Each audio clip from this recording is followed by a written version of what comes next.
I'd like to tell you about the strangest secret in the world. Not long ago, Albert Schweitzer, the great doctor and Nobel Prize winner, was being interviewed in London, and a reporter asked him, "Doctor, what's wrong with men today?" The great doctor was silent a moment, and then he said, "Men simply don't think." And it's about this that I want to talk with you. We live today in a golden age. This is an era that man has looked forward, dreamed of, and worked toward for thousands of years. But since it's here, we pretty well take it for granted. We in America are particularly fortunate to live in the richest land that ever existed on the face of the earth, a land of abundant opportunity for everyone. But do you know what happens? Let's take 100 men who start even at the age of 25. Do you have any idea what will happen to those men by the time they're 65? These 100 men who all start even at the age of 25 believe they're going to be successful. If you asked any one of these men if he wanted to be a success, he'd tell you that he did.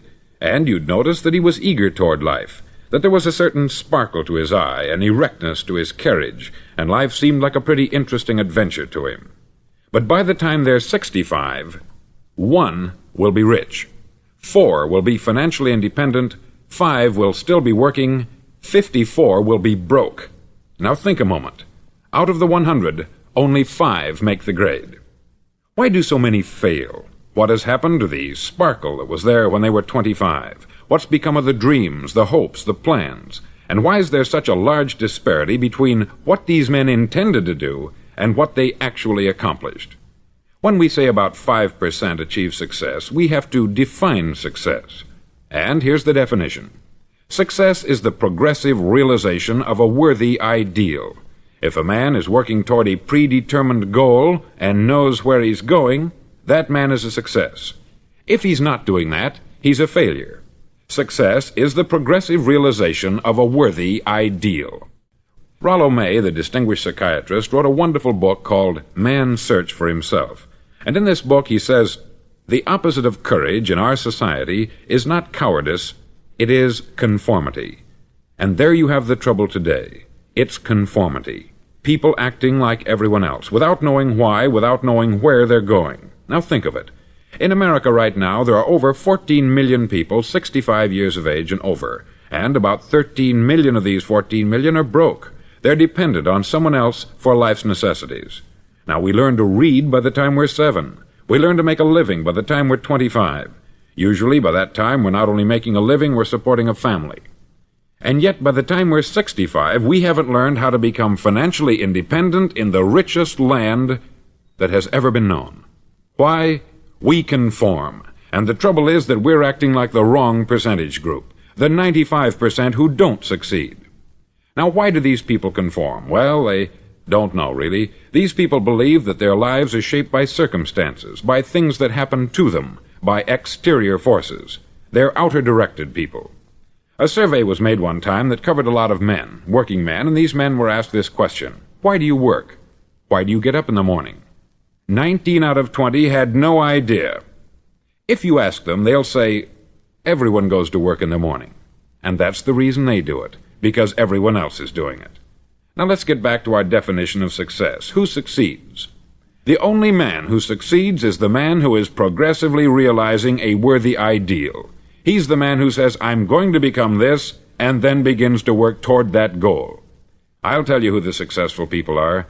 A success is the school teacher who's teaching school because that's what she wanted to do. The success is the woman who's a wife and mother because she wanted to become a wife and mother and is doing a good job of it. The success is the man who runs the corner gas station because that's what he wanted to do. The success is the successful salesman who wants to become a top-notch salesman and grow and build with his organization. A success is anyone who is doing deliberately a predetermined job because that's what he decided to do deliberately. But only 1 out of 20 does that. That's why today there isn't really any competition, unless we make it for ourselves. Instead of competing, all we have to do is create. Now, for 20 years, I looked for the key which would determine what would happen to a human being. Was there a key, I wanted to know, which would make the future a promise that we could foretell to a large extent? Was there a key that would guarantee a person's becoming successful if he only knew about it and knew how to use it? Well, there is such a key, and I've found it. Have you ever wondered why so many men work so hard and honestly without ever achieving anything in particular, and others don't seem to work hard and yet seem to get everything? They have the magic touch.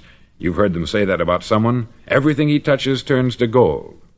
And have you ever noticed that a man who becomes successful tends to continue to become successful, and on the other hand, have you noticed how a man who is a failure tends to continue to fail? It's because of goals. Some of us have them, some don't. People with goals succeed because they know where they're going. Now think of a ship leaving a harbor, and think of it with the complete voyage mapped out and planned. The captain and crew know exactly where it's going and how long it will take. It has a definite goal. 9,999 times out of 10,000 it will get to where it started out to get. Now let's take another ship, just like the first, only let's not put a crew on it, or a captain at the helm. Let's give it no aiming point, no goal, no destination. We just start the engines and let it go. I think you'll agree with me that if it gets out of the harbor at all, it will either sink or wind up on some deserted beach a derelict. It can't go any place because it has no destination and no guidance. It's the same with a human being. Take the salesman, for example. There is no other person in the world today with the future of a good salesman. Selling is the world's highest paid profession, if we're good at it and if we know where we're going. Every company needs top-notch salesmen, and they reward those men. The sky is the limit for them. But how many can you find? Someone once said, "The human race is fixed, not to prevent the strong from winning, but to prevent the weak from losing." The American economy today can be likened to a convoy in time of war. The entire economy is slowed down to protect its weakest link, just as the convoy had to go at the speed that would permit its slowest vessel to remain in formation. That's why it's so easy to make a living today. It takes no particular brains or talent to make a living and support a family today. So we have a plateau of so-called security, if that's what a person's looking for. But we do have to decide how high above this plateau we want to aim for. Now let's get back to the strangest secret in the world, the story that I wanted to tell you today. Why do men with goals succeed in life, and men without them fail? Well, let me tell you something which, if you really understand it, will alter your life immediately. If you understand completely what I'm going to tell you from this moment on, your life will never be the same again. You'll suddenly find that good luck just seems to be attracted to you. The things you want just seem to fall in line. And from now on, you won't have the problems, the worries, the gnawing lump of anxiety that perhaps you've experienced before. Doubt, fear, well, they'll be things of the past. Here's the key to success, and the key to failure. We become what we think about. Now let me say that again. We become what we think about. Throughout all history, the great wise men and teachers, philosophers and prophets have disagreed with one another on many different things. It is only on this one point that they are in complete and unanimous agreement. Listen to what Marcus Aurelius, the great Roman emperor, said. He said, "A man's life is what his thoughts make of it." Disraeli said this, "Everything comes if a man will only wait.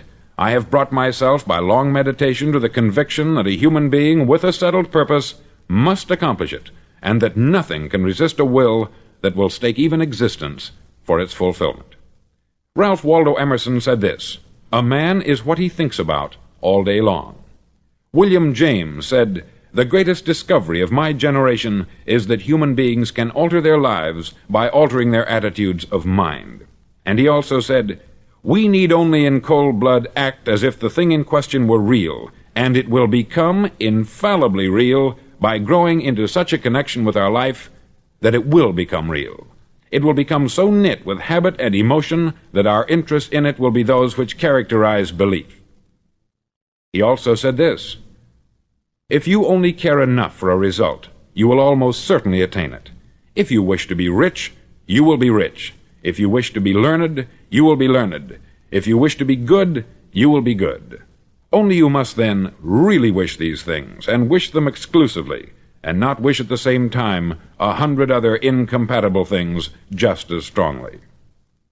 In the Bible you read, in Mark 9:23, "If thou canst believe, all things are possible to him that believeth." Dr. Norman Vincent Peale said this, "This is one of the greatest laws in the universe.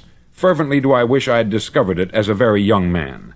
It dawned upon me much later in life, and I've found it to be one of the greatest, if not my greatest discovery, outside of my relationship to God.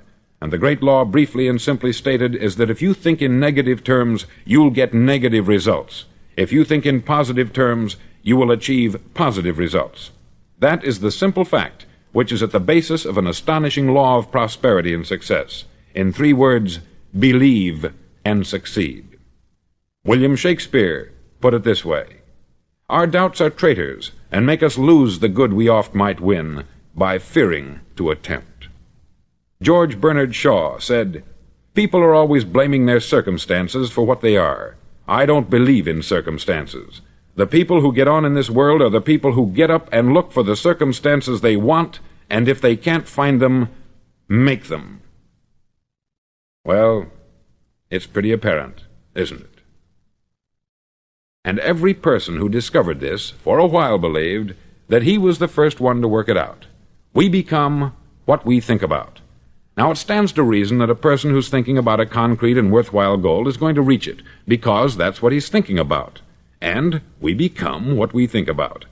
Conversely, the man who has no goal, who doesn't know where he's going, and whose thoughts must therefore be thoughts of confusion and anxiety and fear and worry, becomes what he thinks about. His life becomes one of frustration, fear, anxiety, and worry. And if he thinks about nothing, he becomes nothing. Now, how does it work? Why do we become what we think about? Well, I'll tell you how it works as far as we know. Now, to do this, I want to tell you about a situation that parallels the human mind. Suppose a farmer has some land, and it's good, fertile land. Now, the land gives the farmer a choice. He may plant in that land whatever he chooses. The land doesn't care. It's up to the farmer to make the decision. Now, remember, we're comparing the human mind with the land, because the mind, like the land, doesn't care what you plant in it. It will return what you plant, but it doesn't care what you plant. Now, let's say that the farmer has 2 seeds in his hand. One is a seed of corn, the other is nightshade, a deadly poison. He digs 2 little holes in the earth, and he plants both seeds, one corn, the other nightshade. He covers up the holes, waters, and takes care of the land, and what will happen? Invariably, the land will return what is planted. As it's written in the Bible, "As ye sow, so shall ye reap." Remember, the land doesn't care. It will return poison in just as wonderful abundance as it will corn. So up come the 2 plants, one corn, one poison. Now, the human mind is far more fertile, far more incredible and mysterious than the land, but it works the same way. It doesn't care what we plant. Success, failure. A concrete, worthwhile goal, or confusion, misunderstanding, fear, anxiety, and so on. But what we plant, it will return to us. You see, the human mind is the last great unexplored continent on the earth. It contains riches beyond our wildest dreams. It will return anything we want to plant. Now, you might say, well, if that's true, why don't people use their minds more? Well, I think they've figured out an answer to that, too. Our mind comes as standard equipment at birth. It's free, and things that are given to us for nothing we place little value on. Things that we pay money for, we value. The paradox is that exactly the reverse is true. Everything that's really worthwhile in life came to us free. Our mind, our soul, our body, our hopes, our dreams, our ambitions, our intelligence, our love of family and children and friends. All these priceless possessions are free, but the things that cost us money are actually very cheap and can be replaced at any time. A good man can be completely wiped out and make another fortune. He can do that several times. Even if our home burns down, we can rebuild it, but the things we got for nothing, we can never replace. The human mind isn't used merely because we take it for granted. Familiarity breeds contempt. It can do any kind of job we assign to it, but generally speaking, we use it for little jobs instead of big important ones. Universities have proved that most of us are operating on about 10% of our abilities. Decide now, what is it you want? Plant your goal in your mind. It's the most important decision you'll ever make in your entire life. Do you want to be an outstanding salesman, a better worker at your particular job? Do you want to go places in your company, in your community? All you've got to do is plant that seed in your mind. Care for it. Work steadily toward your goal, and it will become a reality. It not only will, there's no way that it cannot. You see, that is a law, like the laws of Sir Isaac Newton, the laws of gravity. If you get on top of a building and jump off, you'll always go down. You'll never go up. And it's the same with all the other laws of nature. They always work. They're inflexible. Think about your goal in a relaxed, positive way. Picture yourself in your mind's eye as having already achieved this goal. See yourself doing the things you will be doing when you've reached your goal. Ours has been called the phenobarbital age, the age of ulcers and nervous breakdowns. At a time when medical research has raised us to a new plateau of good health and longevity, far too many of us worry ourselves into an early grave trying to cope with things in our own little personal ways, without learning a few great laws that will take care of everything for us. These things we bring on ourselves through our habitual way of thinking. Every one of us is the sum total of his own thoughts. He is where he is because that is exactly where he really wants to be, whether he'll admit that or not. Each of us must live off the fruit of his thoughts in the future, because what you think today and tomorrow, next month and next year, will mold your life and determine your future. You're guided by your mind. I remember one time I was driving through Arizona and I saw one of those giant earth-moving machines roaring along the road at about 35 miles an hour with what looked like 20 tons of dirt in it, a tremendous, incredible machine, and there was a little man perched way up on top with the wheel in his hands guiding it. And as I drove along, I was struck by the similarity of that machine to the human mind. Just suppose you're sitting at the controls of such a vast source of energy. Are you going to sit back and fold your arms and let it run itself into a ditch? Or are you going to keep both hands firmly on the wheel and control and direct this power to a specific, worthwhile purpose? It's up to you. You're in the driver's seat. You see, the very law that gives us success is a two-edged sword. We must control our thinking. The same rule that can lead a man to a life of success, wealth, happiness, and all the things he's ever dreamed of for himself and his family, that very same law can lead him into the gutter. It's all in how he uses it, for good or for bad. This is the strangest secret in the world. Now, why do I say it's strange, and why do I call it a secret? Actually, it isn't a secret at all. It was first promulgated by some of the earliest wise men, and it appears again and again throughout the Bible. But very few people have learned it, understand it. That's why it's strange, and why, for some equally strange reason, it virtually remains a secret. I believe that you could go out and walk down the main street of your town and ask one man after another what the secret of success is, and you probably wouldn't run into one man in a month who could tell you. Now, this information is enormously valuable to us, if we really understand it and apply it. It's valuable to us not only for our own lives, but the lives of those around us, our family, employees, associates, and friends. Life should be an exciting adventure. It should never be a bore. A man should live fully, be alive. He should be glad to get out of bed in the morning. He should be doing a job he likes to do because he does it well. One time I heard Grove Patterson make a speech, the editor-in-chief of the Toledo Daily Blade, and as he concluded his speech, he said something that I've never forgotten. He said something like this: "My years in the newspaper business have convinced me of several things, among them that people are basically good, and that we came from someplace, and we're going someplace. So we should make our time here an exciting adventure. The architect of the universe didn't build a stairway leading nowhere." And the greatest teacher of all, the carpenter from the plains of Galilee, gave us the secret time and time again. "As ye believe, so shall it be done unto you." I've explained the strangest secret in the world and how it works. Now I want to explain how you can prove to yourself the enormous returns possible in your own life by putting this secret to a practical test. I want you to make a test that will last 30 days. Now, it isn't going to be easy. If you'll give it a good try, it will completely change your life for the better. Back in the 17th century, Sir Isaac Newton, the English mathematician and natural philosopher, gave us some natural laws of physics which apply as much to human beings as they do to the movement of bodies in the universe. Now, one of these laws is that for every action, there is an equal and opposite reaction. Simply stated, as it applies to you and me, it means we can achieve nothing without paying the price. The results of your 30-day experiment will be in direct proportion to the effort you put forth. To be a doctor, you must pay the price of long years of difficult study.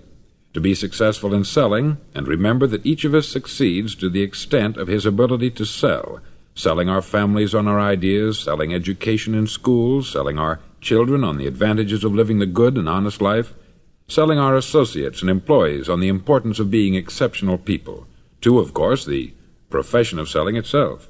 But to be successful in selling our way to the good life, we must be willing to pay the price. Now, what is that price? Well, it's many things. First, it's understanding emotionally, as well as intellectually, that we literally become what we think about, that we must control our thoughts if we're to control our lives. It's understanding fully that, as ye sow, so shall ye reap. Secondly, it's cutting away all the fetters from the mind and permitting it to soar as it was divinely designed to do. It's the realization that your limitations are self-imposed, and that the opportunities for you today are enormous beyond belief. It's rising above narrow-minded pettiness and prejudice. Thirdly, to use all your courage to force yourself to think positively on your own problem, to set a definite and clearly defined goal for yourself, to let your marvelous mind think about your goal from all possible angles, to let your imagination speculate freely upon many different possible solutions, to refuse to believe there are any circumstances sufficiently strong to defeat you in the accomplishment of your purpose, to act promptly and decisively when your course is clear, and to keep constantly aware of the fact that you are, at this moment, standing in the middle of your own acre of diamonds, as Russell Conwell used to point out. Fourth, save at least 10% of what you earn. It's also remembering that no matter what your present job, it has enormous possibilities if you're willing to pay the price. Now let's just go over the important points in the price each of us must pay to achieve the wonderful life that can be ours. It is, of course, worth any price. 1. You will become what you think about. 2. Remember the word imagination. Let your mind soar. 3. Courage. Concentrate on your goal every day. 4. Save 10% of what you earn. And action. Ideas are worthless unless we act on them. Now I'll try to outline the 30-day test I want you to make. Now keep in mind that you have nothing to lose by making this test, and everything you could possibly want to gain. There are two things that may be said of everyone. Each of us wants something, and each of us is afraid of something.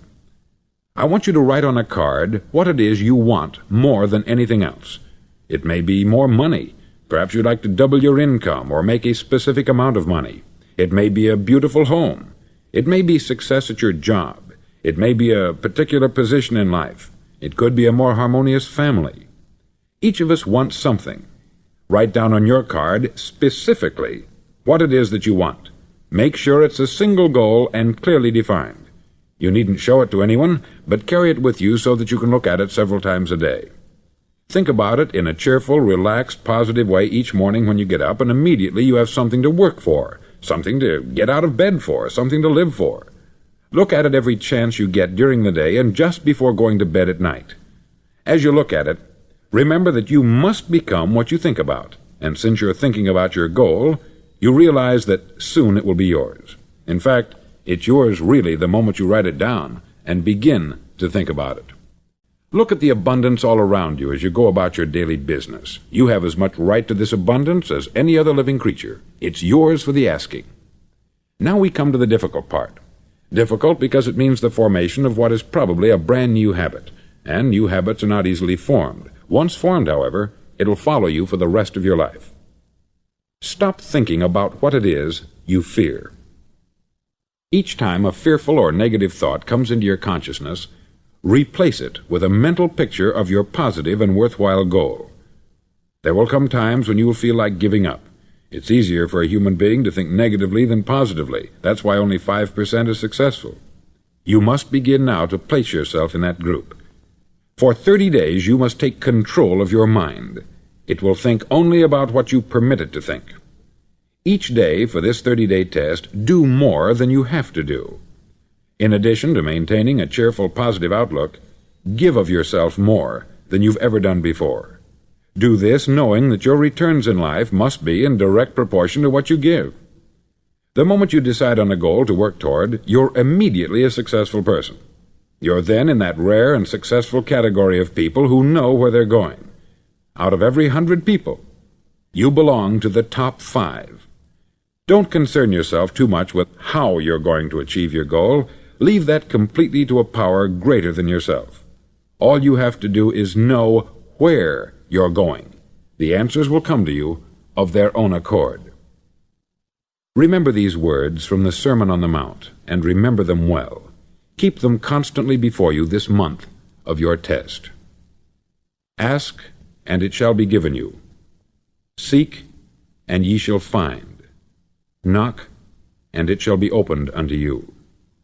For every one that asketh receiveth, and he that seeketh findeth, and to him that knocketh it shall be opened. It's as marvelous and as simple as that. In fact, it's so simple that in our seemingly complicated world it's difficult for an adult to understand that all he needs is a purpose and faith. For 30 days, do your best. If you're a salesman, go at it as you've never done before, not in hectic fashion, but with the calm, cheerful assurance that time well spent will give you the abundance in return you deserve and want. No matter what your job, do it as you've never done it before for 30 days. And if you've kept your goal before you every day, you'll wonder and marvel at this new life you've found. Dorothea Brand, outstanding editor and writer, discovered it for herself and tells about it in her fine book, Wake Up and Live. Her entire philosophy is reduced to the words, act as though it were impossible to fail.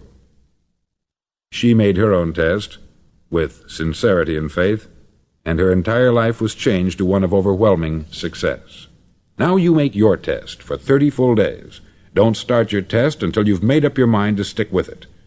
You see, by being persistent, you're demonstrating faith. Persistence is simply another word for faith. If you didn't have faith, you would never persist.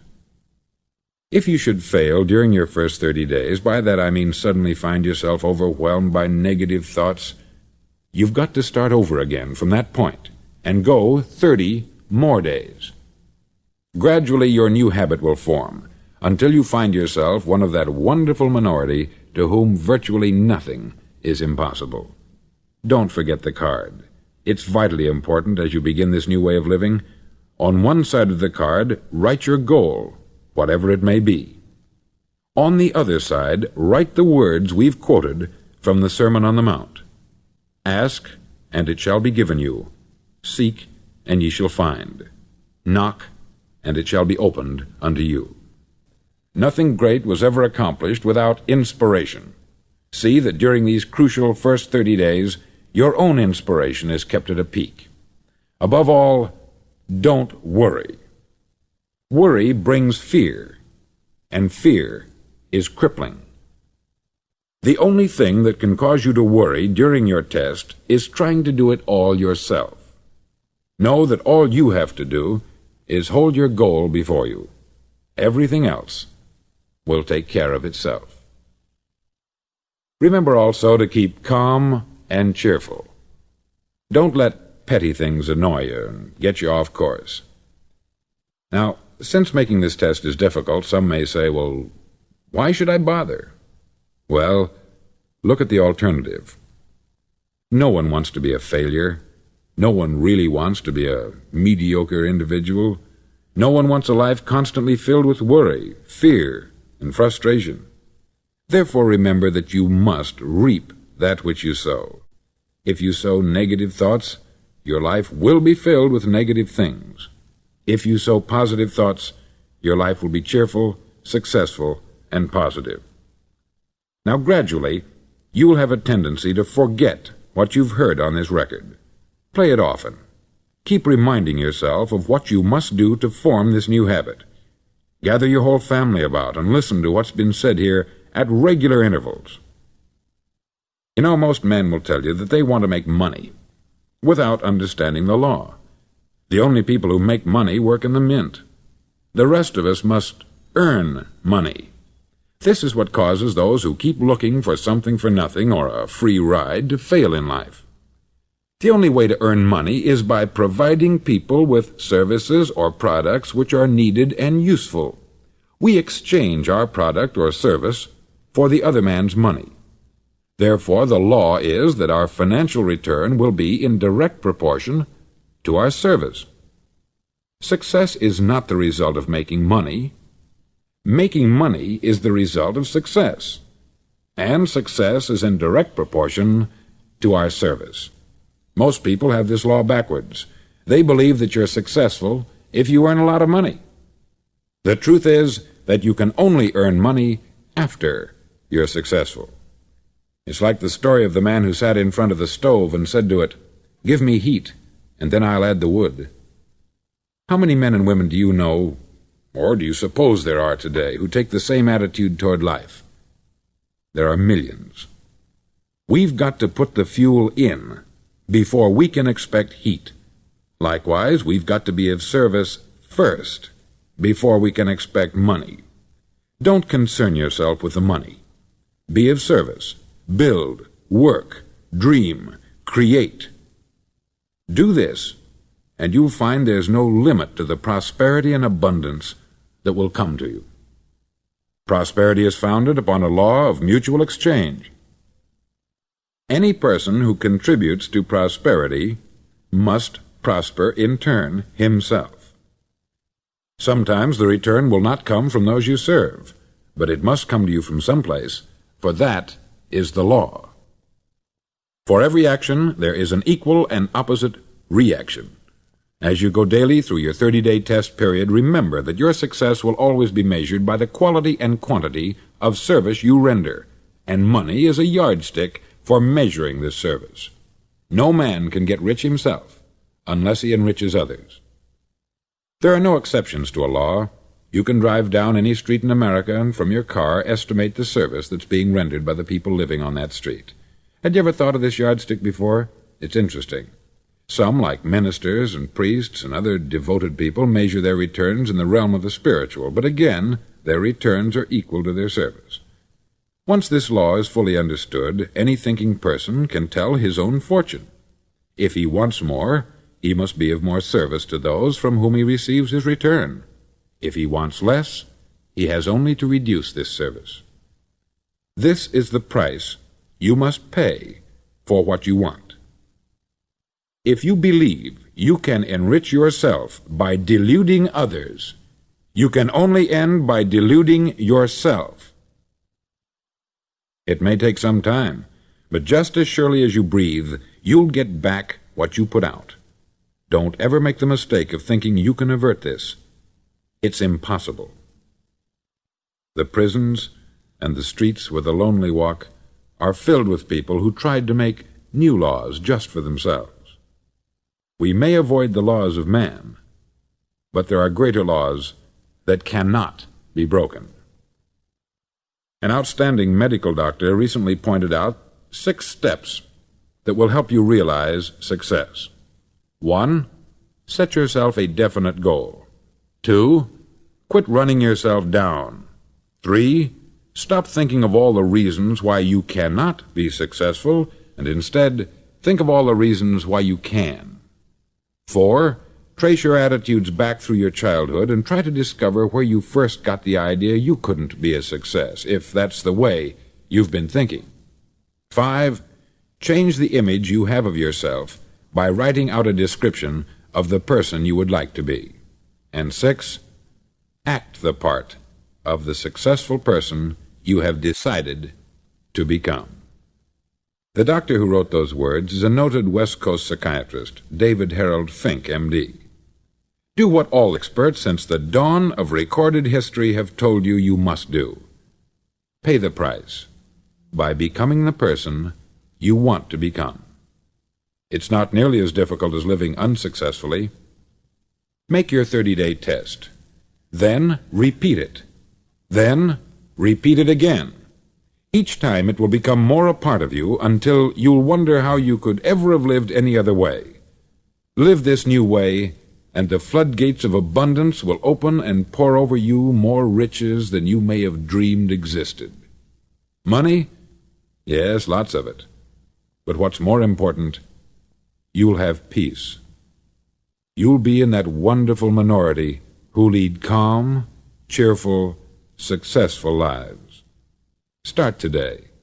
You have nothing to lose, but you have a life to win.